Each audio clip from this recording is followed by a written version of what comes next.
মধ্যপ্রাচ্যের উত্তেজনা আবারও বিশ্বকে চিন্তায় ফেলেছে। সাম্প্রতিক একটি মিসাইল হামলার খবর সামনে আসার পর আন্তর্জাতিক মহলে গভীর উদ্বেগ তৈরি হয়েছে। এই ঘটনায় একটি মেয়েদের স্কুলের কাছাকাছি এলাকায় ভয়াবহ বিস্ফোরণ ঘটে, যা অনেক মানুষকে আতঙ্কিত করে তোলে। এই ঘটনাটি নিয়ে বিশ্লেষণ করেছেন ভারতীয় শিক্ষক ও বিশ্লেষক প্রশান্ত ধাওয়ান। তিনি ব্যাখ্যা করেন যে এই হামলা শুধু একটি সামরিক ঘটনা নয়, বরং এটি একটি বড় মানবিক প্রশ্নও তুলে ধরেছে। দীর্ঘদিন ধরে ইরান এবং ইসরায়েলের মধ্যে রাজনৈতিক ও সামরিক উত্তেজনা চলছে। দুই দেশই মধ্যপ্রাচ্যের গুরুত্বপূর্ণ শক্তি, এবং তাদের মধ্যে দ্বন্দ্বের কারণে এই অঞ্চলে প্রায়ই অস্থিরতা দেখা যায়। সাম্প্রতিক এই ঘটনার ব্যবহৃত হয়েছে একটি উন্নত ক্রুজ মিসাইল, যাকে বলা হয় টমাহক মিসাইল। এই ধরনের মিসাইল সাধারণত দূর থেকে নির্দিষ্ট লক্ষ্যবস্তুতে আঘাত করার জন্য তৈরি করা হয় এবং আধুনিক সামরিক প্রযুক্তির একটি গুরুত্বপূর্ণ অংশ।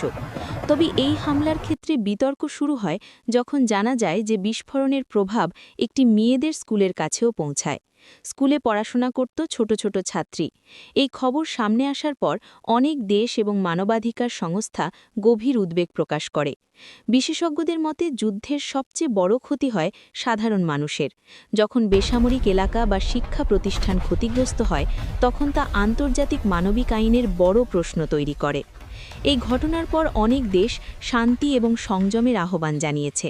বিশেষ করে ইন্ডিয়া এই ধরনের সহিংস ঘটনার জন্য গভীর দুঃখ প্রকাশ করেছে এবং নিরীহ মানুষের নিরাপত্তার উপর গুরুত্ব দিয়েছে। বর্তমানে এই ঘটনার কারণ এবং দায় নিয়ে তদন্ত ও আলোচনা চলছে।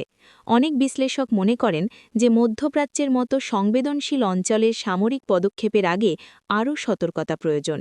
শেষ পর্যন্ত এই ঘটনাটি আমাদের মনে করিয়ে দেয় যে যুদ্ধ কখনোই সহজ সমাধান নয়, কারণ যুদ্ধের প্রকৃত মূল্য দেয় সাধারণ মানুষ, বিশেষ করে নিরপরাধ শিশুরা।